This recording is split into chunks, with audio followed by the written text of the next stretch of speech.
Hello and welcome back to Sitting in Jams. This is episode 6 you're listening to, and today we are going to be answering another question sent in from us on Instagram. But before we go there, I'm going to ask a question around to the team, get us on our toes. So the question of the week, this could be a new feature actually for the podcast, where like someone asks what the question of the week is, and it's just like we don't know in advance. So the question of the week is going to be, how's your week been? But like tell us a highlight of your week. And I'll start first because I feel like I've had a great week for a few reasons. It was just a good week, but I played a really fantastic gig last night with the orchestra that I play in, and it was just, it was great. It was sweaty. We were rocking out, ripped a few solos, kissed a few babies. It was great. And yeah, it was so much fun. So that was a highlight of my week. Callum, what was the highlight of your week? I would honestly say, because I was there at the gig, I was watching. I would probably say watching you play was the highlight as well. It's the first gig that I think I've been to. I've played a gig, but the first gig that I've been to since like pre-COVID. So it was well worth it. It was a massive sound, so really enjoyable. Lots of prog elements and stuff like that, which I really enjoy. So yeah, that's pretty much it. That was the highlight. What about you, Jack?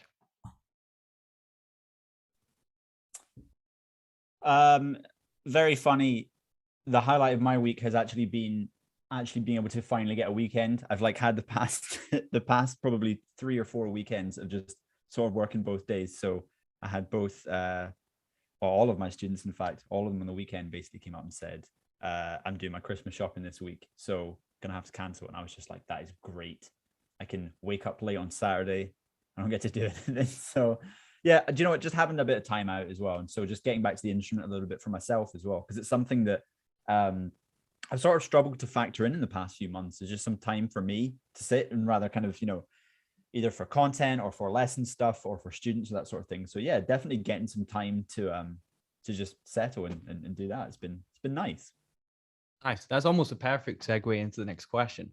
But we're not going to go there just yet. I want to say two things first. The first is, if you are interested in hearing the band I was playing with, they're called the Tinderbox Orchestra, and they're really cool. They're releasing a new album soon with a singer called Catherine Joseph. And we're playing in Glasgow at the Royal Concert Hall on the 29th of January. So you're all welcome if you're in Scotland. Come and see us. And the other thing is, if you want to support the podcast, make sure you get one of these swaggy tops that we're all repping right now. And Callum, do you want to give a quick whirl of the mug just so that you can see what they can get their hands on? Oh yeah, Guitar Fuel. So if you want to practice in style, you know where to go. The link is in the description. All right, without further ado, today's question came in from Mr. Johnny Oakley on Instagram. And Johnny has asked us a question that is worded as such. Have you ever found that guitar playing had become a chore and something that you no longer enjoy, or had it always felt like a hobby you can monetize? A hobby you can monetize almost sounds too good to be true. And I tell you, that's sometimes how I feel when I sit down at the end of the week, maybe like Jack has, and I'm like, I just made a week's worth doing what I love. And I think the problem with me in that is, because I love my work so much, I find it quite easy just to keep going and keep going and keep going. And it doesn't feel like a chore until I'm like, honestly, 4 months into like working 7 days a week. And I'm like, I should take a break, and I feel burnt out. And I think this time of the year is particularly nice for me. And I'm sure you guys can share this thought that it's like a forced time off. You might still teach like a wee bit around the holiday season, but generally from Christmas I'll take about a week off at least, and it's a good time to reconnect to the instrument and even just maybe not play for a few days as well and just get away from the instrument. I think that's super important. But anyway, I think it'd be good to open up the discussion a wee bit before we kind of get too into my ideas. Anybody want to take the dance floor? Yeah, it's like I did get what you mean about that kind of like forced time off sort of thing. I think the hardest thing for me was when I graduated is sort of getting into the headspace that what you do and what you enjoy and your passion, if you like, is something that has to be monetized if you want to do it. Because there's nothing wrong with coming off in the arts degree or whatever it is and finding that really a relationship to music is not as I say serious in this context. Serious perhaps as you want it to, you know, be the thing that makes you be able to pay bills or to buy things or to go places or whatever. So your livelihood, really. For you to kind of discover, actually, do you know what, maybe it's just something that's a hobby that's, you know, it's a great creative outlet. It's something that I can kind of enjoy with others, and it's useful for the skills that I've learned from it. There's nothing really wrong with that at all. But I think for me, there was an understanding of, I have to do it. I have to do it. There's no other thing that I really want to do. Anything else feels like a substitute. And so as hard as it is, the thing that you have to develop when you make that choice to monetize something that you enjoy so much and something that's very dear to you is is getting into the headspace of, okay, this is your livelihood now. And so you have to treat it that way. You have to go about it sort of, and it's going to sound strange because I'm about to contradict myself, but you have to treat it very much as a 9 to 5. And weirdly enough, here's the contradiction. In the music world, we don't really have 9 to 5s. Like, I'll find myself working before 9, and then I'll absolutely be working after 5 as well some days. And then sometimes it's like that for, say, 4 or 5 days a week. Sometimes it's like that beyond that as well. And I think when you factor in that relationship, you enter a headspace, and it's something that's really, it's something to watch out, I think, for if you are a creative who, you know, you love what you do, you want to monetize what you do, perhaps you want to sell paintings, or you want to, you know, be a session musician, or what, you know, whatever it is that you do that's creative that you want to monetize. It's knowing that you sort of have to develop a headspace for how you treat it during the week. Because if you treat it as your 9 to 5 during the week, then you've got to, you know, you get up, you wear the uniform, you know, you get into it, and that's what it is, whether it's, you know, any kind of profession like that. But also the hard thing being how you step back from that. But I'm sure we'll get onto that today. Yeah, I just want to ask you both a question, actually. So I was teaching someone the other day who's also a teacher, and he told me, oh, what was it he said? I think we were talking about this exact topic about like struggling to make sure we actually take time off. And he was saying that he has a work phone that he'll only let his students contact through that phone. And I was like, that's genius. Even though it's like the most basic thing ever. It's like you're doing your tax return. It's like, what are my expenses? Do I have a phone that's just for work? You know? And so this guy has a phone that he'll turn off at, I don't know, say when he finishes at 8 p.m. He'll turn it off and he won't think about it at all. Does anybody use that approach, or has anybody considered that? I don't personally, because my clientele are from all around the world. So 8 p.m. is like fine for me. But if I'm teaching people, or people who are interested in, you know, say studying with me from, say, Singapore or from Thailand or whatever, that's maybe not a kind of a, you know, a great time for them. Or say, you know, actually more appropriately and more accurately, say the West Coast of the US.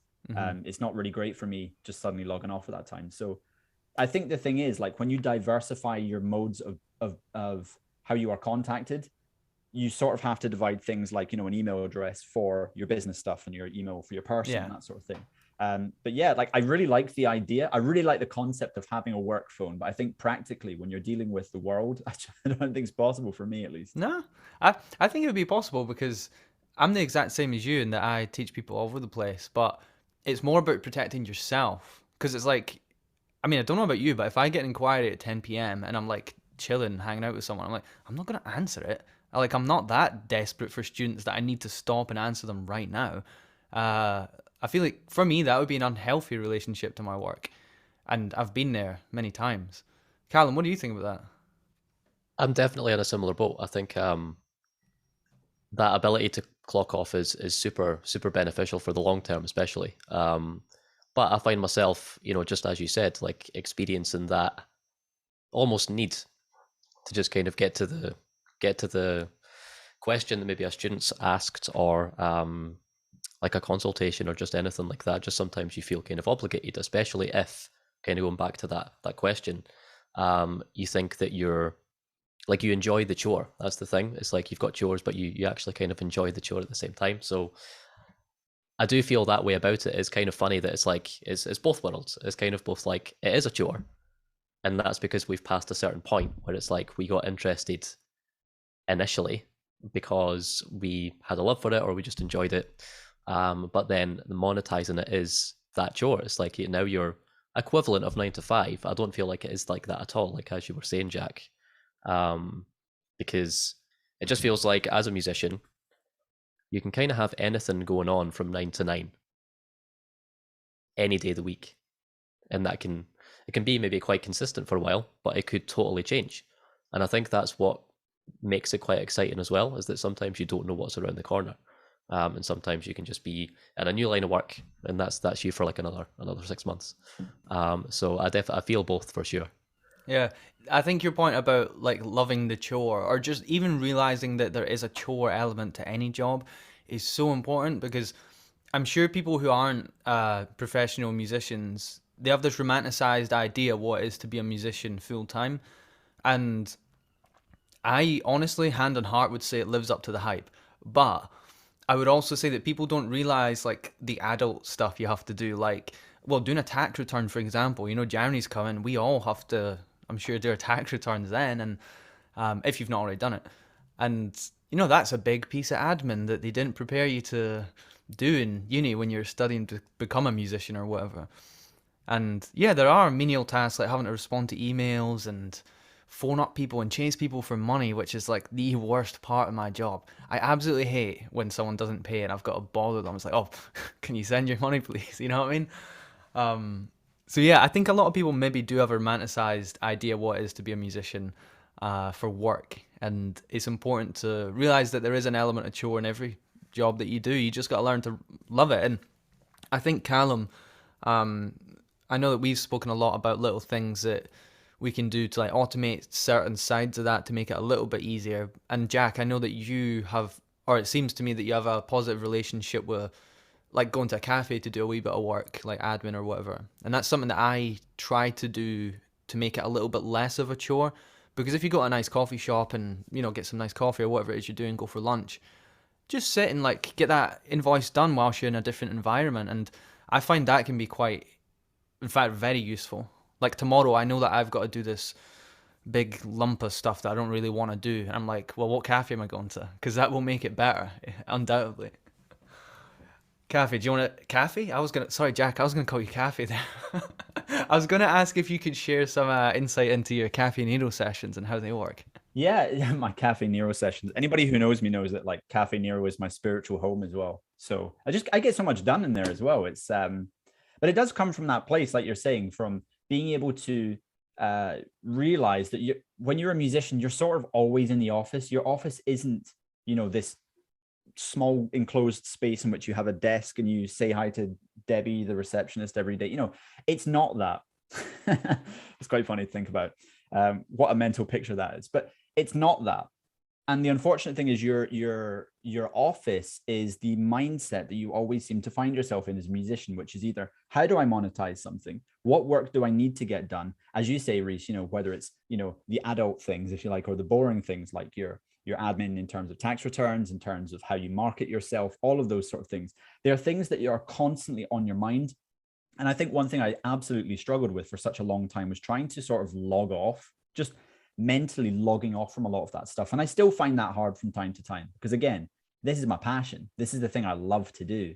But it's also the thing that I know that for me to continue loving it over the long term and feeling passionate about it, I have to measure myself against it. So the way in which I simply take time out of the office, if you like, which is what my Cafe Nero adventures are simply just getting out of the office and saying, okay, if I've got a bunch of stuff that doesn't really need me to be at the instrument for, which a lot of it really doesn't, say it's designing lessons or it's content planning or whatever it is, then I can sit and do that stuff elsewhere. And so I sit and I actively make time that I can put all of that non-musical stuff into a day or a couple days, and then find a time to say, okay, so I'm compromising on the work I'm doing, but I'm also compromising on where it is I'm doing it. Because if I'm doing it somewhere that's, you know, nice to be, get a nice coffee here and there, get, you know, bit of sunshine, because, you know, I definitely need it. But, you know, it really changes the work environment, and it also changes your mindset as well. Like we probably talked about it in a practice episode, but the idea of your mindset being very much connected to the place that you're in, it's super important to just change the place you're in, because obviously inadvertently or advertently, however you do it, you change your mindset as well. Nice. Yeah, I think I was going to say similar thing with the mindset thing. I always just sometimes I'll say to students, like, you know, you go into the kitchen because you're cooking food. You go into your workplace because you're working, or you can completely go away from home and go to somewhere that has zero distractions, or it's like you don't have any of the things that you can normally do at home, because you're in a coffee shop. So it's like you're kind of, it makes the road a lot more narrow in terms of maybe possibly having distractions. Like if you find that you get distracted easily, coffee shops are great, or any kind of outside space that way is great. I was going to kind of segue into something else there that I thought was maybe quite important to note about this, like monetizing the hobby. I think sometimes creatives and artists and things can actually find it difficult to value themselves as well. I think that's something that maybe it sprung up there in my mind, but it's definitely two sides to that. There's two sides to that thing that you have to get good at. It's like it's a skill. It's like you have to get good at your musical skill, but you also kind of need to learn partially how to be a bit of like an entrepreneur in the music world. So it's definitely, I think if you feel like you maybe don't have that, you need to find a way to maybe hone that skill. I'll quickly, I'm going to pass it on because I just realized my charger is not in and my laptop is going to die. Yeah, honing those skills. I would say that I'm just sort of trying to tag off the end of what Callum said there. I didn't have much to add, but I do think it is important. And I think actually us three, this is something that we've all worked on for the past couple years maybe, is like realizing that we do need to become good advertisers as much as like a good musician. Because honestly, like nowadays you kind of have to be online, you know? It's like if you're not online, I don't know. You're missing out. You really are. Because, we probably wouldn't even be as connected as we are if it wasn't for online. Doing this podcast for you right now, like, I only really know Jack because of Instagram. And I know Callum because we probably should have known each other before this, but we actually linked up on Instagram, right? And that was our initial point of contact. And you've got to realize that to be a musician in this day and age is to be a content creator. It is to be an entrepreneur to some entrepreneur. When I say that word, I always say to Kaylee, entrepreneur. And so whenever I say that word, I just feel awkward because I'm thinking about horse manure. But yeah, you got to realize that you have to have a couple of different suits, and one of them is being a guitarist and being really good at that, you know. But yeah, Jack, I think you were gonna say something there. Yeah, absolutely. On that very thing that you said, where it's like realizing that obviously, if you want to do what you're doing, you have to monetize your skill and you have to find ways of doing that. But it's also realizing that you can't just rely on one skill. You have to do lots of different things that perhaps might add to your skill set so that you're able to do things. Because, all three of us, we don't just kind of play the guitar. We do all kinds of things. We teach as well. We copyright. We obviously do the podcast as well. We do all sorts of things that, although some of them perhaps are not monetized all the time, they all factor into potential skills that are useful at some point, either for self-marketing or for jobs that you pick up as well. And so, yeah, the hard thing really to realize is, and the music school, as you said, Reese, just doesn't really teach you. It's obviously the adult stuff of what it means to put yourself into the mindset or into the bracket of being, okay, I am a professional musician. This is what I do, or a teacher or whatever. This is what I do. Everything else is then, a component of that business world or whatever it is that you want to call it, that entrepreneurship, if you like. Sorry, bringing the cows home there, but yeah, it's very much like that. It's like, I'll take a bow there for that in just perfect pun play there. But yeah, realizing that like everything that you then do sort of has a role in both how you market yourself and the skills that you have to share as well. So I think the thing that sucks, and this is always going to be the case, whether you are a professional musician or you are semi-pro or you just do it for fun, it's just, your thing that you relax to, is that you are going to find times that you just don't want to play guitar. And, Reese, you and I talk about this all the time as well, about just falling out of love with the instrument and just thinking like, it feels like a chore. It feels like a chore to teach, it feels like a chore to play. You have to write it out. And you also have to have other things that you sort of lean on that either are a bit more enjoyable, they're a bit different, whether it's, writing music's not so bad, or whether it's just simply being able to kind of switch off from that stuff. Yeah, it's a ride. There was a point that you said about the whole process of going to school and specializing, and I think that if you come through that route, you'll come out as a specialist in something. That's generally what happens when you go to uni. At least that's how I think it worked. And it's funny because in that first 2 years or something, I came out and I was like, this is what I'm doing. And if I was to draw up what I'm doing now on like a piece of paper and what I thought I would have been doing when I was in my last year at uni, nothing, I don't even think I'm doing a single thing that I thought would have been doing other than like teaching people. I always thought it'd be cool to do that, and I love teaching. So I'm doing that. But the kind of point there is to keep your work diversified as well. I'm doing so many different things with music. It's not like I just sit and teach melodic minor scale for 40 hours a week. It's like there's so many other things I'm doing. There's workshops, there's performing, there is the one-to-one teaching thing as well, there's this podcast, and so many other bits and bobs that you find yourself roped into just randomly. And my advice off the back of that is to try new things. I know Callum's just about to propel himself in a scary situation by trying to learn all the music for this orchestra I was just talking about on piano, which isn't even his first instrument. And I think when you take risks like that, that's when the chore becomes like, I feel like the reward for that chore of learning music is so big, or learning music in that situation. It's like, well, you're going to play this big gig, you'll be part of some new project, and yeah, just take risks and try new stuff always. Yeah, I just want to say something. Not briefly, watched something quite recently on another podcast. I think it was Joe Rogan, and it was, I can't remember who was on. Ask Jamie; he'll let you know. Yeah, exactly. But basically, there was this. It was specifically about creatives, which I thought was interesting, and used the analogy of, you're going up, say something like Mount Everest, and you find like 3/4 of the way up that your path comes to a dead end and you can't reach the summit, you can't reach the top. Creatives are so much more likely to start from scratch. The likelihood of them being able to start from scratch all over again and just do something from the complete beginning is a lot higher than people that just are in creatives, which is really interesting. And I think that ties in perfectly with what you said, Reese, is that like, don't be afraid to start new things. Like, it's just like specifically starting new things. I think that's what keeps things fresh, but it also keeps everything moving in terms of that entrepreneurial kind of side as well, and just expanding your work.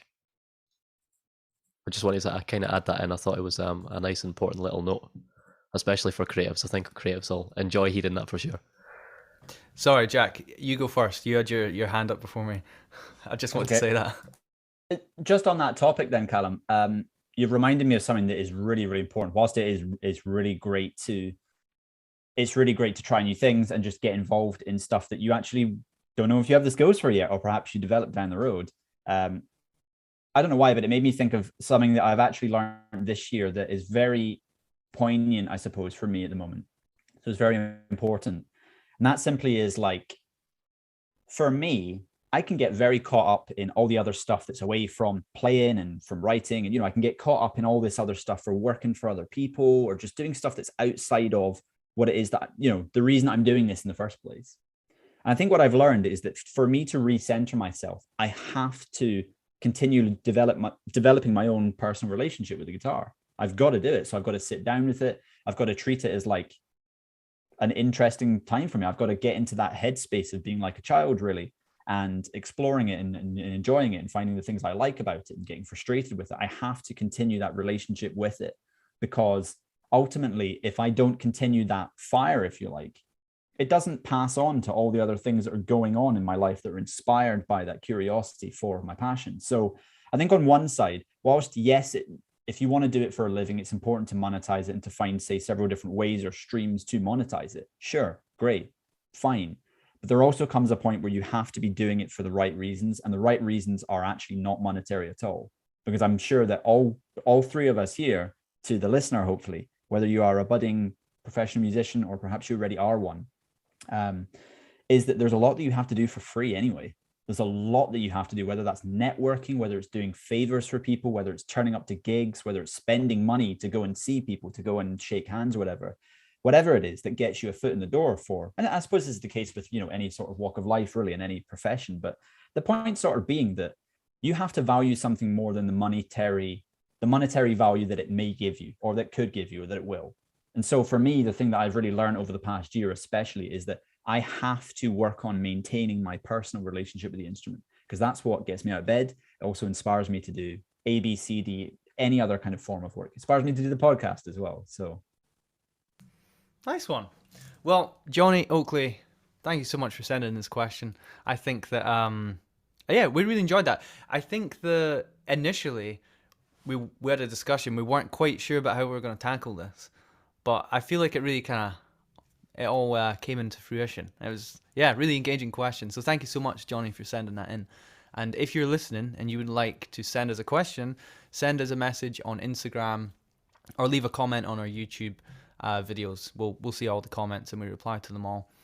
And remember, if you want to support the podcast, check out our merch store, which is linked in the description wherever you're listening to this right now. Cool. All right, well, have a good week and we shall see you next time.